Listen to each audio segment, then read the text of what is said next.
పవిత్రత, ప్రజల మనోభావాలు దెబ్బతీశారు.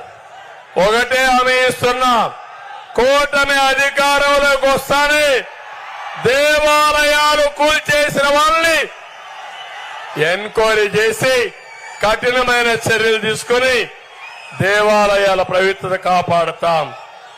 అదే సమయంలో వార్షిక ఆదాయం 50,000 పైనుంటే అలాంటి ఆలయంలో అర్చకులకు 15,000 ఇస్తాం. 50,000 కంటే తక్కువ ఉంటే 5,000 నుంచి 10,000 ఇస్తాం. ఇది కాకుండా పురోహితులకి, వంట బ్రాహ్మణులకి కుల వృత్తిగా గుర్తిస్తాం. బ్రాహ్మణ కార్పొరేషన్ మళ్లీ బలోపేతం చేస్తాం.